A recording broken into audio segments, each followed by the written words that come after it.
नमस्कार।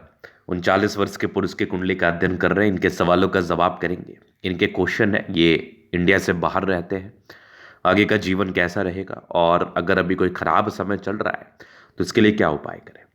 कुंडली देखने से पहले लगन का बड़ा महत्व है, तो हमें लगन पर ध्यान जरूर देना चाहिए। तो यहाँ पर 7 लिखा है, ये तुला लगन की कुंडली है और राशि जो इनकी आ रही है वो कुंभ आ रही है। 39 वर्ष की इनकी आयु है।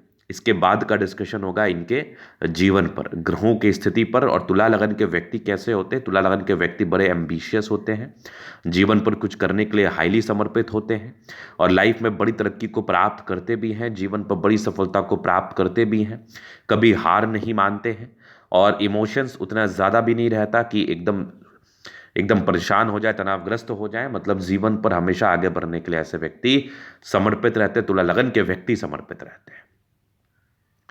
तो आइए एक एक करके चीज़ों को समझते हैं। तो सबसे पहले विचार करेंगे सूर्य पर, क्योंकि सूर्य पर विचार करना बहुत ज़रूरी है।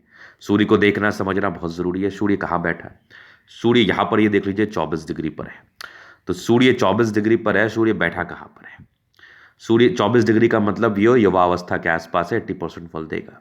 सूर्य बैठा है 11वें घर में, स्वराशि में 11वें घर का मालिक होके 11वें घर में बैठा है, सोर्स ऑफ इनकम के घर का मालिक होके सोर्स ऑफ इनकम के हाउस में बैठा है।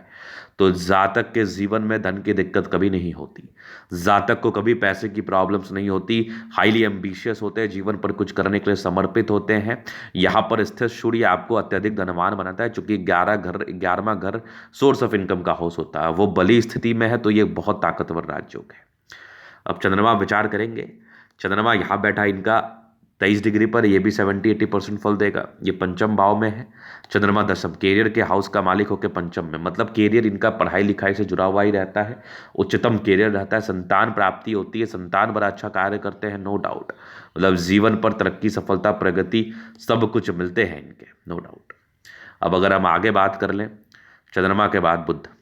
बुध इनका कहाँ बैठा है? बुध इनका बैठा है, आप देख लीजिए, बुध सूर्य बुध की युति है, बुधातित्व योग है, बहुत बड़ा राजयोग इनके कुंडली में बना है, बहुत ताकतवर स्थिति में। सिंह राशि का बुध है, डिग्री वाइज भी बहुत बली है। तो ये 90वें भाव, भाग्य स्थान का स्वामी होके, 12वें घर का स्वामी होके 11वें घर में बैठा है, तो बहुत बड़े राजयोग कारक स्थिति में है। पढ़ना फायदेमंद रहेगा, बाकी और भी अल्टरनेटिव मैं बता दूंगा आपको। तो बुध भी बहुत ज्यादा ताकतवर स्थिति में, चमत्कारी एकदम। तो सूर्य बुध और चंद्रमा कमाल है आपकी कुंडली में।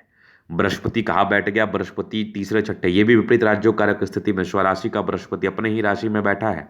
बृहस्पति धनु राशि में। अब क्या चाहिए? बृहस्पति भी बहुत ताकतवर है, परिस्थितियां थोड़ी विपरीत बनेंगी लेकिन कामयाबी बहुत बड़ी आपको जीवन पर मिलेगी। तो बृहस्पति भी आपका बढ़िया है। शुक्र कहाँ बैठ गया? शुक्र 12वें घर में बैठा है, 8वां भाव का स्वामी नीच का शुक्र है, तो थोड़ा प्रॉब्लमेटिक होता है, थोड़ा प्रॉब्लम्स करता है। लेकिन अष्टम भाव और नीच दोनों नेगेटिव नेगेटिव पॉजिटिव का परिणाम देते हैं, लेकिन खर्चे बहुत कराएगा, ये पारिवारिक दिक्कतों को दे देगा, चूंकि नीच का शुक्र है, लग्नेश शुक्र है। तो कैरियर में जो ग्रोथ मिल जाना चाहिए, उस ग्रोथ में थोड़ी प्रॉब्लम्स को इंडिकेट करता है, उस ग्रोथ में थोड़ी परेशानी को बताता है, तनाव को बताता है। तो शुक्र के रिगार्डिंग आपको कुछ रेमेडी करने की आवश्यकता है, जीवन में दिक्कत नहीं होगा। लगन का शनि, उच्च का शनि उच्चतम कैरियर को बताता है, पंचम भाव का मालिक शनि, चौथे भाव का मालिक शनि, डिग्री वाइज बहुत ताकतवर स्थिति में, बहुत चमत्कारी कुंडली है आपकी, मजेदार कुंडली है आपकी, मजा आ गया देख के। शनि भी बहुत ताकतवर स्थिति में, बहुत ताकतवर स्थिति में है। अब अगर हम मंगल पर विचार कर ले, तो साथ में दूसरे घर का स्वामी स्वराशि का मंगल बैठ गया दूसरे भाव में। अब क्या चाहिए? केतु के साथ थोड़ा प्रॉब्लमेटिक होता है, लेकिन मंगल भी बहुत ताकतवर है, मतलब बेहतरीन कुंडली है। ये कुंडली को बेहतरीन मानेंगे, एकदम बेहतरीन उच्च स्तरीय कुंडली मानेंगे इसको, प्रॉब्लम्स ही नहीं है। हाँ, राहु अष्टम भाव का थोड़ा परेशान करता है। अब राहु दूसरे राशि वृषभ राशि में है, थोड़ा तनाव देता है। केतु आपका वृश्चिक राशि में है, तो थोड़ा राहु के लिए आपको रेमेडी करना है। बाद बाकी कुंडली तो लाजवाब है। अब तो समय का निर्धारण होगा। अगर उपाय की हम बात कर लें, तो हीरा नीलम पन्ना सजेस्ट है आपको। नीलम और पन्ना बहुत ज्यादा चमत्कारी फल देगा। अभी जैसे आपका बुध का समय चल रहा है, समय तो बढ़िया ही चल रहा है आपका। हाँ, लेकिन समय जो बढ़िया चल रहा है इसमें आप गौर करिएगा।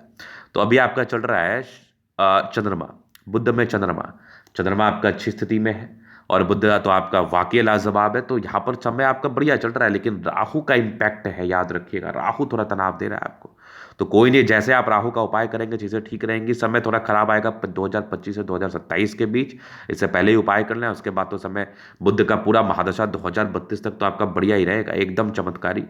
उसके बाद अगर हम देख लें, उसके बाद आपके बुद्ध के बाद आएगा केतु, ये भी ठीक रहेगा। हाँ, इसके लिए तो अभी ही रेमेडी कर लेंगे तो समस्या नहीं आएगी। शुक्र फिर आएगा तो बढ़िया ही रहेगा, कोई दिक्कत वाली बात नहीं है। क्योंकि शुक्र विपरीत राजयोग कारक स्थिति में हो गया ना, नेगेटिव नेगेटिव पॉजिटिव का परिणाम दे रहे, तो समस्या नहीं आएगी।